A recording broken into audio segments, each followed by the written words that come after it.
What up, everybody? It's your favorite stoner, Aceyace. Welcome back to another session, but this session is going to be different because today I'm actually not reading FML stories. Don't worry, we're going to continue reading FMLs. That won't stop. But today I'm switching it up because today I'm reading cringe text messages, or should I say creepy text messages. And this one is actually coming out of Reddit. While I normally read off of FML, I really don't go to Reddit a lot, but I wanted to try something new, and Reddit was always going to be something I was going to read off of. With that being said, this thread that I found is crazy. Really crazy. So I'm gonna go ahead and read the title for y'all and then read the edit before we start reading these text messages. This is actually a repost and it's called "Cocky Nice Guy Can't Fathom Rejection and Talks About My Death," posted by Free Air as of 2 days from filming this. So this was actually posted on the 1st of August, or at least reposted. So I'm gonna read the edit before we get into the story. Edit: these two batch of screenshots are from 2 different months. He was blocked after pick 5 and unblocking after a creepy voicemail and then blocked again after the last time. I don't feel like I need to read the rest because that's just the edit we need for now. If I need to come back, I will come back. But these screenshots after the 5th one were from months apart. So the creepy guy from this point on will be referred to as K, as the OP has him, under their phone. So it starts off with K saying, "Good morning, beautiful angel," and the OP responds to it. "I thought about your proposition a little bit more last night and realized I am not sure I do want to meet.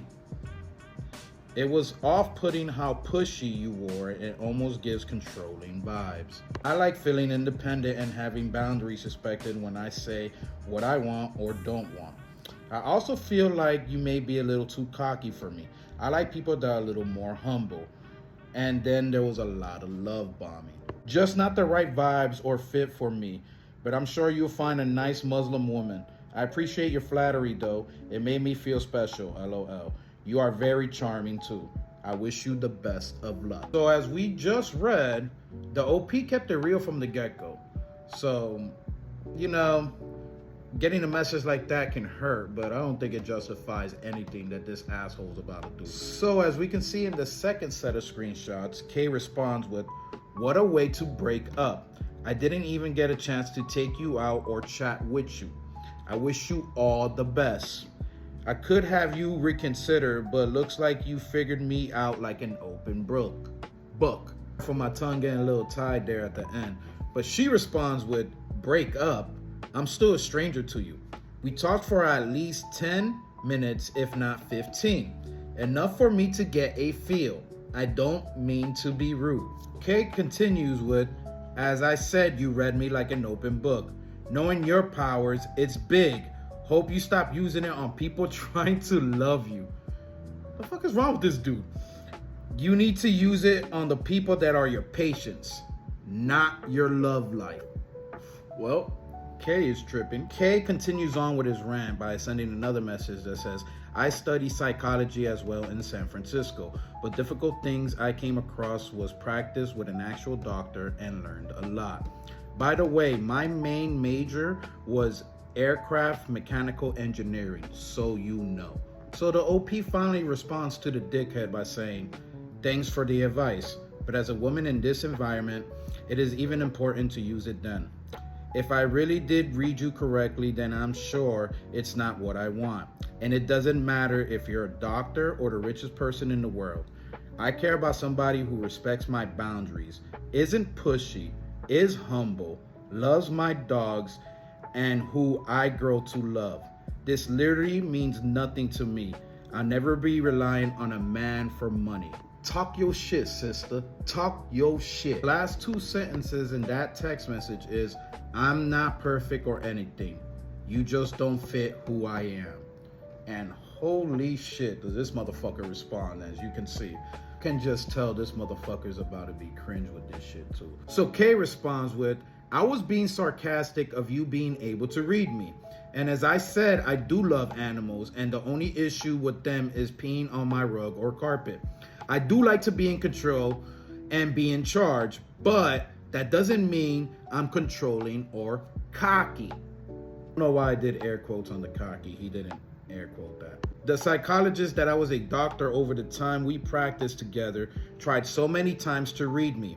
Couldn't figure it out and still talks to me until now and wonders how the book's power went wrong and broke all the boxes of common sense. I feel like his messages isn't making sense. Instead, I give feedback on their lives, LOL. I was invited to go to LA to FIFA games with this doctor this weekend. What the fuck does the FIFA game have anything to do with anything too? Like, were you really trying to brag about that? I don't think you have tickets to the FIFA game. I'm just putting that out. The OP simply replies with, get back to me when you're the doctor with the softer ego. And then he replies with, there's a lot on my plate. Normally don't even get enough time to sleep. Definitely don't have 8 years of time to study and become a doctor. Instead, I studied the book on my own time and be self-practicing on my own. And she simply just laughs at the message. So I'm assuming after the OP laughed at that message, she blocked him and then unblocked him after some certain time, because that's what she said in the edit, and we are on the 5th page. So then he responds after being unblocked. I don't know if he responded right after being unblocked or maybe he gave it some time, but he just writes a text message that says, my high school Insta page got deleted. This one was my backup. I used to be a lot more fun. And then he replies to the message that she sent before he got blocked, which is, get back to me when you're the doctor with a softer ego. He literally texted back saying, I just tried to get back to you, but it looks like you're driving. Which, what? I'm dumb, that's right. I forgot, on focus mode, when you're driving, if your car knows you're driving, it'll send people a text message that you can't respond because you're driving. But still, he literally responded to that message, like, after some time. That's that's something, all right. So the details were kind of scratched out, but Kay, I'm assuming, called her or something like that, because she then writes, she starts off this conversation with the text saying, did you call me on another number with no caller ID and leave a voicemail? If so, why? He responds with, do you want to smash?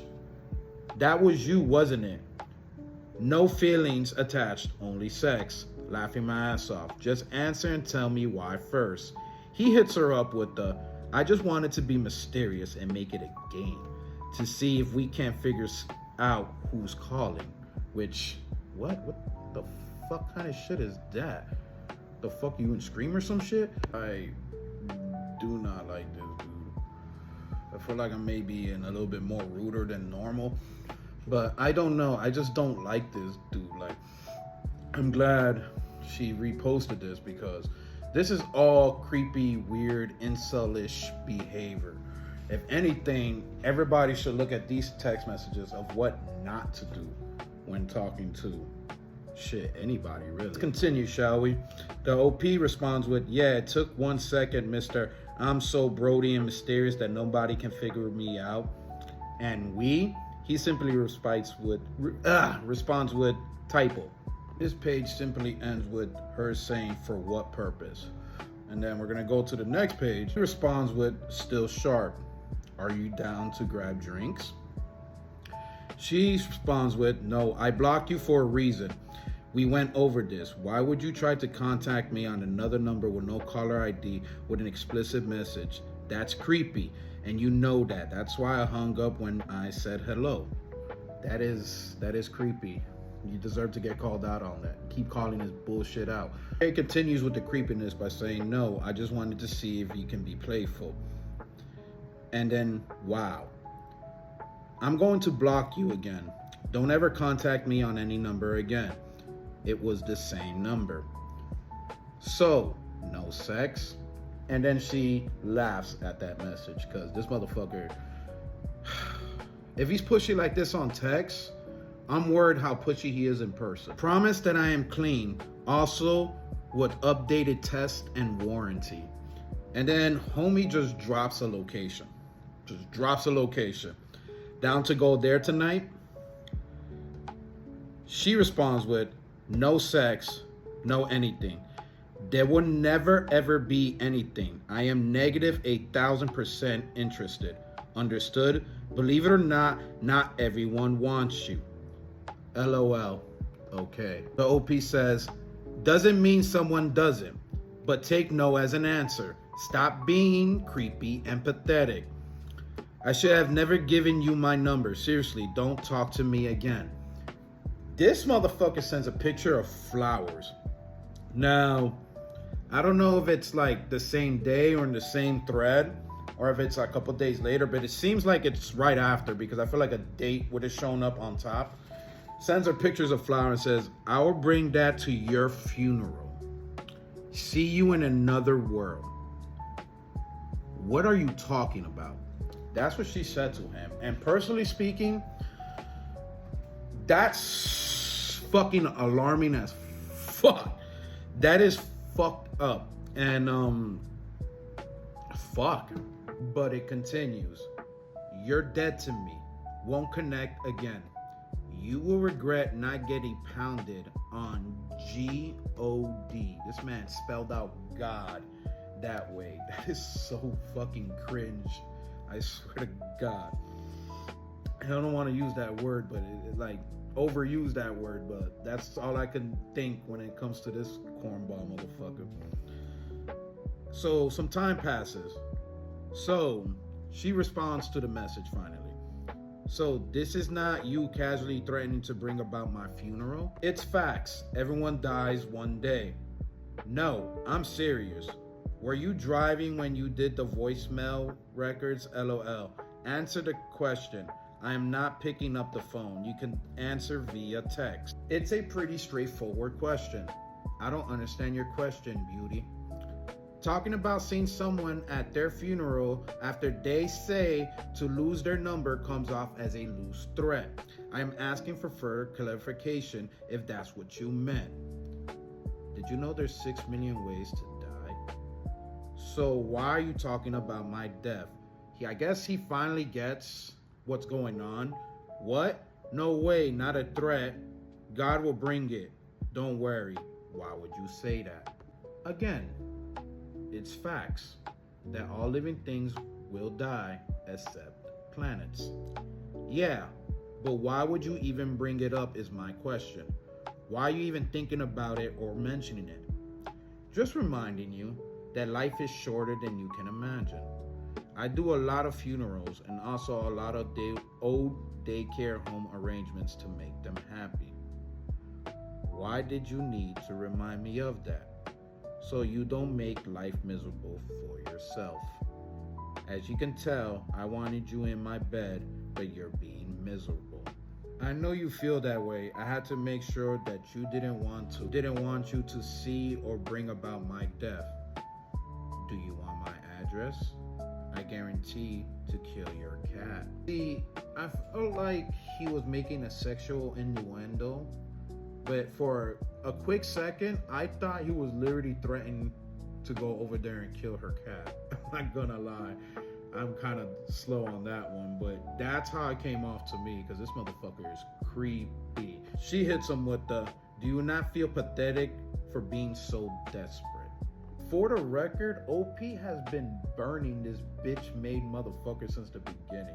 She has been just spitting straight fire, facts, and bars at this motherfucker, and I'm glad that she's putting him in his place. So his response after being called pathetic is, with you, I feel like it's okay to be a bit needy, which, by the way, she thumbs down.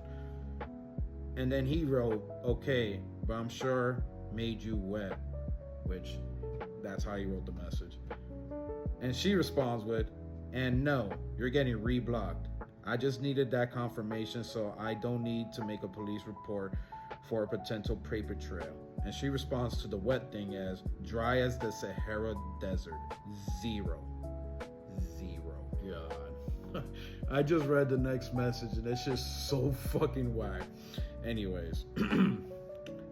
Because you don't see no cactus. I'm just gonna let that one marinate for a second. If this guy is somehow watching,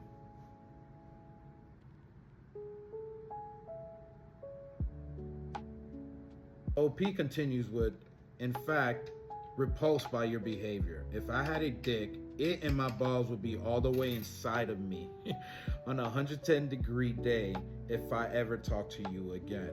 I'll be flaccid for days. He hits her up with the, sorry, your English is a little too advanced for me. I am bilingual. She said, hopefully you can put it to Google Translate so you can understand every word. I would do that only for your kind of heart. Okay, I'm blocking you again now. Why though? Because I am not interested. In all caps and all for your bitch ass. Anyways, well, sorry for texting back. And you don't give up, and I don't trust you not to reach out again. You don't need to block me. How about you hit me up next time you're wet? I will put your little baby dragon to sleep.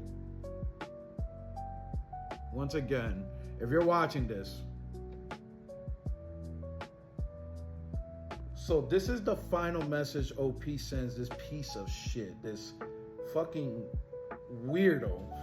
She says, this is what I mean. You don't get it. I'll never feel that for you, ever. Gross. There is no in the future. There's nothing. And then he pathetically says, well, there was never nothing to be built. And there we finally reached the end of that adventure, I guess you can say. Wow. So I didn't want to read this part of the edit until after we read the story or went through the text messages, because I know some people were probably wondering why she didn't block him earlier and kept talking. She actually goes over this. She wrote preface. I know I kept talking to him at first for way too long. I legit thought it would be a wake-up call for him and to make it so he's not controlling and pushing towards other women in the future. So despite the fact that it was creepy and he said some really out of the line shit, she still did it to look out for him so he could get the message that, yo, you're being too pushy. And he still didn't get that shit, which is fucking nuts. But you know, can't save everybody, as they always say. OP, man, if I could buy you a drink, buy you a burrito or some type of food or something, I would, because damn, that is one hell of a text message thread that you got there. I digress, because that is the end of the session, everybody. If you made it this far in the video, if you're watching this on YouTube, Stoner Reads the Internet, I hope you can subscribe, hit that bell, like the video, drop a comment if you can. If you're watching this on TikTok, Aceyace421, I hope I could get a like and a follow. If you relate to anything of these text messages, I would love to hear about that too. This was definitely a different session from our, usual session, but a session is still a session nonetheless. If you have fun, I had fun too. But anyways, that's enough talking for me. Stay safe, stay stoned. I'm out, y'all.